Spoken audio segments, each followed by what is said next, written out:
There have been a lot of questions going on about what happened with ITVFest. Well, to answer the question, we brought in Philip Gilpin to talk about the new plans. I personally found myself looking for ITVFest online. The website was parked. What the heck happened? There was a changeover of ownership going on. The festival had been being run by a group out in Los Angeles for the 3 previous years, and it was no longer going to be held by them, and there was a few months there where nobody knew quite what was going on. So the website had just been taken down so that there was no misinformation out there. It's back up now. Everybody should check it out, www.itvfest.com. So, and I know there are really, really different plans this coming year. Yes. For ITVFest. Before we get there, give me a little bit of the history of ITVFest for folks who don't know. Sure. ITVFest, the Independent Television Festival, was founded in 2006 by Adam Tesler out in Los Angeles. Our personal history is Adam and I, we've known each other since its first year. I used to work at HBO in Los Angeles, and he was working in the television industry at the time. So it started with him. It was a labor of love. The original purpose was to give independent television makers a way to show their talents, writers, directors, actors, behind the camera, in front of the camera, and to be seen by studio executives, and also to give studio executives a way to find new up-and-coming talent that was worth investing their resources in. And then right around the time that it started in 2006, that was when a lot of the mix started happening between web and TV. YouTube channels started becoming stronger. And there was a lot of question within the industry. Well, what's going to happen with web and what's going to happen with TV? How are the two going to work together? Are they going to be separate? So ITVFest, again, tried to help answer that question by bringing in not just TV talent, but also web-based talent, so that as the two grew, you had one festival where you could come and find writers or actors and directors for both platforms. So historically, like, what kind of people have been involved? It started off very small and independent, hence the name, and it grew quickly. So you've had, everybody from unknown writers who ended up getting gigs on the Colbert Report or at Comedy Central shows. You had pilots that got picked up by NBC, people that got signed by big agencies like UTA, and then you had celebrities showing up: Jane Lynch, Bob Odenkirk, a litany of TV stars. So it really runs the gamut, but it's a fun week where you can, in a way, put the Hollywood aside and really focus on the artistic merit of what the artists are trying to build. So you said something that is kind of a segue into my next question, which is putting the Hollywood aside. Yeah. So much so that you're moving the festival across the country. To the most non-Hollywood place in existence. so from LA to southern Vermont. Yeah. What's behind the move? A return to the uniqueness of the festival. Southern Vermont in late September, which is when we're holding the festival now, is the most beautiful place on the planet for about 2 weeks. Everybody knows it as fall foliage. So we wanted to take the festival to a place where the creative talent, the executives, and the general public and all the viewers that want to come and enjoy the art can be away from the hustling cities for a while, just to focus on what the festival is meant to be about, which is the art, the content. And the natural setting is, it's just pristine. It's an amazing place to be for that time of year. So you imagine you've got all these film tents set up, you've got thousands of industry and non-industry people running around the town, you've got the backdrop of foliage, and we've got a whole lot of surprises. This is more than just your regular go and sit in a chair and watch a film or watch a TV show kind of festival. There's a full festival. There's live music stages and all kinds of things. So you mentioned the industry and non-industry people. Various festivals have reputations for being very industry or very fan-oriented. Right. Which is this? How do you see this falling out? With the 3 different parts of the festival, TV, web, and film, we don't know what to expect this year, especially with an East Coast audience. This festival's never had an East Coast location before. It's always been held in downtown Hollywood. So you always had a very Hollywood audience showing up, which is great. That's what it was meant to be. So we really don't know what to expect. We're thinking with the increase in popularity of a lot of the YouTube shows, we might get a large fan base for a lot of the web-based talent.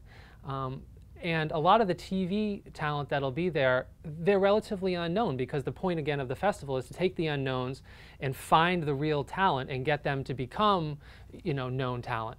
So we're thinking you're going to have a little bit of a mix of both. You'll have some industry chatter going on over here, while you've got maybe a YouTube fan base going on over here chasing their favorite person down the street. We really don't know what to expect. Very cool, very cool. Well, what are some other benefits of bringing this to a small town in Vermont? Well, the location of it, it's only 3.5 hours north of New York City, and it's only 3 hours north of Boston. Some people have this thing in their mind that Vermont is somewhere way north of Canada. We're really not. We are part of the U.S. A lot of people have never been there before, and we constantly get the question, where is Vermont? So for people in LA, that's like going to the Sierras? Yeah, it's okay. very, very similar to the comparison we're constantly getting is we're creating a Sundance before Sundance became Sundance kind of vibe, where 10 years from now you're going to have said, yeah, I was at the ITVFest when it was first originally held in Dover, Vermont. It was just getting, its feeling in the mountains. So the combination of the industry and the glitz and glamour of Hollywood, this is still a red carpet event. There's still going to be plenty of paparazzi, plenty of photographers, people in their gowns when we have the awards gala. It's a full red carpet event. But the setting balances it out very nicely. A lot of the industry panels we have, we've got a secret setup in mind for those that's very country, if you will, and people should come and check out what I mean by that. Very, very cool. Yeah. So you've kind of dropped this word secret like 3 or 4 yeah. times, like oh yeah, well, we have some secret things we're going to unveil. Well, if we could sort of peek under the tent, Sure. Give us a little bit of what's going to make this special. The biggest secret is what we call Festival Mile. The town of Dover is set up long and narrow, and it's in the center of the valley between these 2 mountain ranges. So the film tents are going to be set up at both ends of the town, and then there's this path that runs through the town, just a little walking path. And along that, you're going to have outdoor music tents, you're going to have vendor tents so that you can come and buy everything from local maple syrup to the latest, we're hoping, film technology. But you're also going to have circus performers and artistic acts. You're going to have the human statues, you'll have the hula hoopers, you'll have all kinds of crazy things going on, so that while you go from screen to screen, there's another festival happening within the festival. Friday and Saturday, there's going to be an English and German car show taking place between the tents. Just hundreds and hundreds of beautiful cars are going to be there being judged. So if you're a family and you have somebody who's in the industry and they go to these festivals, and they only maybe have a half hour or an hour long role of seeing their content on screen, the rest of the family can come and enjoy the week as its own festival within its own right. Okay, so let's talk money. I mean, you can go completely broke going to one festival, let alone numerous festivals throughout a year. What's going to cost me to go to ITVFest? A few $100. We made it accessible so that anybody from the locals in Vermont to an executive in Hollywood can come out and just have a good time and not have to worry about the expense of the trip. Festival tickets are as low as $79 to get you into all the tents for the whole week. A plane ride cross country, even if you will, a couple $100 round trip. So you can do a whole week there for under $1,000. Wait, so let's forget the flight across the country. People can figure out how to budget their way across, use miles, whatever. So you get to New York, and you're going to go from New York to southern Vermont. Right. And you're saying I can be there an entire week for a couple $100. Yeah. Yeah. Costs you $100, $150 a night to stay. Who's putting me up? That's your family vacation money right there. But yeah, $1,000 tops, and you can have a couple people there for the week. Wow, that's fantastic. Yeah, compared to tickets to other festivals, just to get in $300, $400, $500 for the week to some of the major festivals. This is meant to be a very family friendly, a very open event. It's not meant to close any doors. Mm-hmm. So I know a lot of festivals have things like the panels and various things. Are you guys going to have stuff like that? Definitely. Yeah, Okay. well, that's been one of the main points of ITVFest that keeps people coming back year after year, is that they get to meet the industry people that they want to meet. Accessibility to the executives and to the people who are looking for the new talent is one of the main points of the festival. So it's not just that the content creators come and hope that they run into somebody while they're there. It's that they come and there's a schedule of this person's going to be at this panel at this time. So go and say hi and hang out and get to meet them and ask them questions. It's meant to be highly interactive. So there'll be plenty of panels, and not to go back to calling everything a secret again, but we have a great country feel for those, setup for those panels, if you will. Very non-commercial. It's going to be very informal. It'll be very inviting. That's going to be, I think, one of the things that people will go back and talk about the most, is how they got to meet the people they wanted to meet in a very casual, relaxed setting, so that they were able to have good conversations with good people about how to produce good art. Well, now you've described this town as long and narrow, and you're going to have tents set up and some other venues. Tell me about this town. What's it like? What's I know. So we're going to have cool foliage. Yeah, beautiful, beautiful foliage. Tell me more about the town. The town of Dover is set in the Deerfield Valley of southern Vermont, and year-round residents, only just over 1,000 people. It's your quintessential small town. You drive down the mountain into the town. First thing you see is the white steepled church that next to what used to be the schoolhouse, next to the historic inn that's still in operation.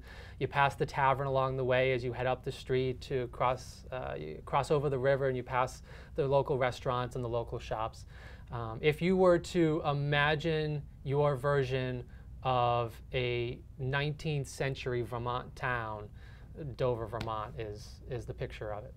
So if there are only 1,000 people in town, yeah, everybody's involved in putting this on, it sounds like. The town is excited beyond imagination about having this festival be there.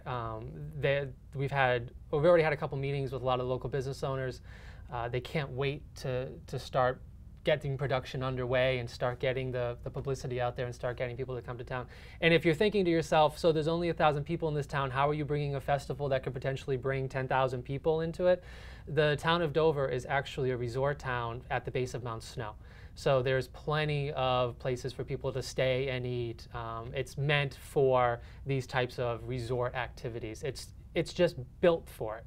And it's far enough away from the cities, both Boston and New York, that you feel like you've left the daily hustle bustle world of entertainment, and you've really gone to an exclusive but yet beautifully open area to come in and focus on art and content. And I can't say it enough. That's the point of the festival, is the content and the people that make it. Philip, that's awesome. Yeah. I look forward to seeing you in September. Thanks very much, Seth.